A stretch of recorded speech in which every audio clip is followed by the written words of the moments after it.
매일 성경과 함께하는 오늘의 큐티 시간입니다. 6월 16일 오늘의 말씀은 고린도전서 10장 14절에서 11장 1절입니다.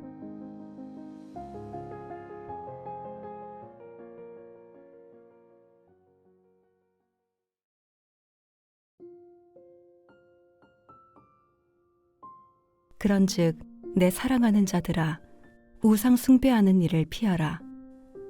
나는 지혜 있는 자들에게 말함과 같이 하노니 너희는 내가 이르는 말을 스스로 판단하라. 우리가 축복하는 바 축복의 자는 그리스도의 피에 참여함이 아니며 우리가 떼는 떡은 그리스도의 몸에 참여함이 아니냐. 떡이 하나요 많은 우리가 한 몸이니 이는 우리가 다 한 떡에 참여함이라. 육신을 따라 난 이스라엘을 보라. 재물을 먹는 자들이 제단에 참여하는 자들이 아니냐. 그런즉 내가 무엇을 말하느냐. 우상의 재물은 무엇이며 우상은 무엇이냐. 무릇 이방인이 제사하는 것은 귀신에게 하는 것이요 하나님께 제사하는 것이 아니니 나는 너희가 귀신과 교제하는 자가 되기를 원하지 아니하노라. 너희가 주의 잔과 귀신의 잔을 겸하여 마시지 못하고 주의 식탁과 귀신의 식탁에 겸하여 참여하지 못하리라. 그러면 우리가 주를 노여워하시게 하겠느냐? 우리가 주보다 강한 자냐?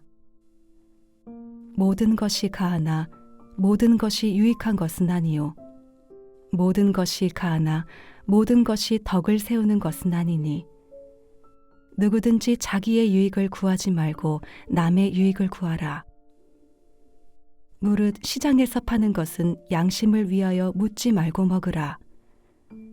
이는 땅과 거기 충만한 것이 주의 것임이라. 불신자 중 누가 너희를 청할 때에 너희가 가고자 하거든 너희 앞에 차려놓은 것은 무엇이든지 양심을 위하여 묻지 말고 먹으라. 누가 너희에게 이것이 재물이라 말하거든 알게 한 자와 그 양심을 위하여 먹지 말라. 내가 말한 양심은 너희의 것이 아니요 남의 것이니 어찌하여 내 자유가 남의 양심으로 말미암아 판단을 받으리요. 만일 내가 감사함으로 참여하면 어찌하여 내가 감사하는 것에 대하여 비방을 받으리요. 그런즉 너희가 먹든지 마시든지 무엇을 하든지 다 하나님의 영광을 위하여 하라. 유대인에게나 헬라인에게나 하나님의 교회에나 거치는 자가 되지 말고 나와 같이 모든 일에 모든 사람을 기쁘게 하여 자신의 유익을 구하지 아니하고 많은 사람의 유익을 구하여 그들로 구원을 받게 하라. 내가 그리스도를 본받는 자가 된 것 같이 너희는 나를 본받는 자가 되라.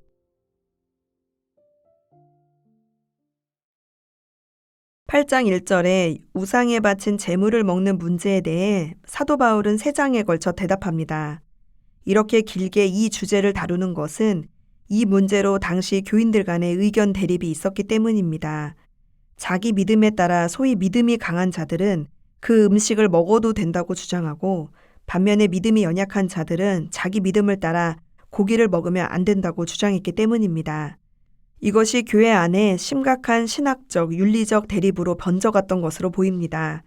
우상의 제물을 먹는 문제는 성도가 비기독교적인 세상에서 불신자와 어떻게 교류하며 어떻게 살아가야 하는가 하는 아주 근본적인 문제가 가장 구체적인 문제로 드러난 일이었습니다. 그래서 사도는 먼저 그리스도인의 자유와 사랑에 대해 설명하고 9장에서는 사도인 자신의 삶을 구체적인 모범으로 제시했습니다. 이러한 맥락 속에서 오늘 우상의 제물을 먹는 문제의 결론을 살펴보겠습니다. 사도는 이 문제에 대해 구체적인 원칙 4가지를 제시합니다. 첫째 14절, 우상 숭배하는 자리를 아예 피하라고 권면합니다. 음행에 대한 해법처럼 우상 숭배 죄인은 아예 피해야 합니다.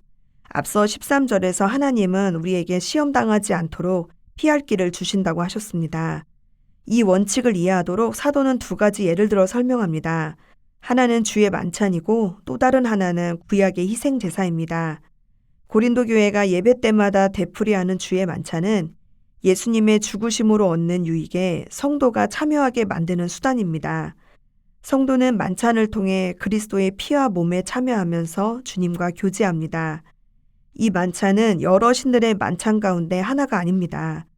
성도는 이 만찬을 나누면서 그들이 오직 하나님의 은혜에 의해서만 믿음 안에 서 있을 수 있다는 것을 깨닫고 그리스도의 만찬을 통해 예수님과 교제하며 나아가 그 만찬에 참여한 다른 성도와 교제합니다. 따라서 주의 만찬과 그것을 핵심으로 진행하는 예배는 성도가 예수님을 믿음으로 변화되었음을 보여주는 공식적인 순서입니다. 구약의 제사 또한 그 제단에 참여한 사람들이 같이 제물을 먹으면서 한 공동체가 됨을 고백하는 것입니다. 고린도의 강한 자들은 우상은 아무것도 아니기 때문에 제의에 참여하는 것은 그들 믿음에 아무런 영향을 줄 수 없다고 자만했습니다. 사도도 우상이 목석에 불과한 아무것도 아님에는 동의하지만 실제로 귀신이 우상을 이용하여 예배자에게 귀신의 영향력을 행사한다고 말합니다. 고대 사회에서 우상의 신전 제의에 참여하는 것은 그가 숭배하는 신의 호의를 입었음을 고백하는 것으로 자신이 그 우상과 교제하는 사이임을 공적으로 시인하는 일입니다. 그래서 우상 제의에 참여하는 것은 스스로 그 예배의 대상과 하나 되는 행위입니다. 제의는 숭배하는 대상과 교제하는 일이고 음식을 나누는 것은 그 숭배자들과 하나의 공동체임을 고백하는 일입니다. 따라서 성만찬을 통해 그리스도와 하나 되는 그리스도인은 우상 제의를 피해야 맞습니다. 22절 사도는 아무런 의식 없이 우상 제의에 참여하는 자들을 향해 구약 이스라엘 백성을 같은 이유로 심판하신 하나님의 노여움을 자꾸 돋우는 까닭이 무엇이냐고 묻습니다. 너희 강한 자들아, 너희가 하나님보다 강하냐? 하나님이 우리를 어떻게 하실까 하고 주를 시험하는 어리석은 일을 하지 말라 하고 사도는 외칩니다. 23절 모든 것이 가능하지만 모든 것이 유익을 주는 것은 아니며 또 모든 것이 가능하지만 덕을 세우는 것은 아니라는 말씀은 그리스도인의 행동이 주위 사람들에게 유익함으로 드러나야 한다는 것을 교훈합니다. 23절 모든 것이 가능하지만 모든 것이 유익을 주는 것은 아니며 또 모든 것이 가능하지만 덕을 세우는 것은 아니라는 말씀은 그리스도인의 행동이 주위 사람들에게 유익함으로 드러나야 한다는 것을 교훈합니다. 24절 누구든지 자기의 유익을 구하지 말고 남의 유익을 구하라를 직역하면 누구도 자기 자신이 아니라 다른 사람을 구하라입니다. 자신을 먼저 구하는 사람은 다른 사람을 구하고 세워주는 일을 결코 할 수 없다는 뜻이기도 합니다. 둘째 원칙은 25절 시장에서 파는 것은 양심을 위해 묻지 않고 먹는 것입니다. 우상에 바친 절차를 통해 잡은 고기인지를 굳이 확인하지 말라는 것입니다. 음식의 성격은 그 자체보다 상황적인 요소가 결정하기 때문입니다. 우상제사에 참여한 상태가 아니므로 우상과 연결시키지 않아도 됩니다. 셋째 원칙은 27절 불신자가 초대한 식사 자리에서는 무엇이든지 양심을 위해 묻지 말고 먹으라고 말합니다. 역시 우상을 제사하는 상황이 아니기 때문에 초대한 사람을 배려하는 마음으로 먹을 수 있습니다. 마지막 넷째 원칙은 28절 같이 초대받은 소위 약한 자가 이 음식은 제물이니 우리는 그리스도인이니까 먹지 맙시다 라고 말한다면 그의 양심에 상처를 주지 말고 그 사람의 신앙에 혼돈을 주지 말고 먹지 말라는 것입니다. 이것은 믿음이 약한 신자가 고기를 우상과 연결시킨 경우입니다. 사실 우상을 제사하는 경우가 아니면 고기를 먹는 것은 개인의 자유지 신앙과 상관이 없습니다. 모든 음식은 하나님이 주신 것이기에 감사함으로 먹을 수 있습니다. 그러나 나의 결정이 믿음이 약한 신자를 힘들게 한다면 다른 이야기가 됩니다. 29절 이하를 보면 소위 약한 자들은 자기 양심을 근거해서 우리를 비난할 것입니다. 내가 다른 사람의 양심에서 비판받을 것까지 감수하면서 내 자유를 행사하는 것이 바람직한가? 사도는 우리에게 이렇게 질문합니다. 우상을 섬기는 것 그리고 그러한 행위에 참여하는 것은 주의 진노를 야기하지만 그곳에서 나온 고기를 먹는 것은 양심에 따라 결정할 일이라는 것입니다. 결론입니다. 31절 그리스도인은 먹든지 마시든지 다른 무엇을 하든지 하나님의 영광을 위해 살아가야 합니다. 내 행동이 어느 사람에게든지 걸림돌이 되지 않게 해야 한다는 말입니다. 또한 11장 1절 내가 그리스도를 본받는 자 된 것 같이 너희는 나를 본받는 자 되라 라고 말한 사도의 결론을 직역하면 너희는 나의 모방자가 되라. 나 역시 예수의 모방자가 된 것처럼입니다. 말씀을 맺습니다. 우리는 오늘 본문을 통해 우리가 하나님을 예배하는 사람으로서 비기독교적인 세상에서 어떻게 살아가야 하는지 가장 근본적인 원리를 배울 수 있습니다.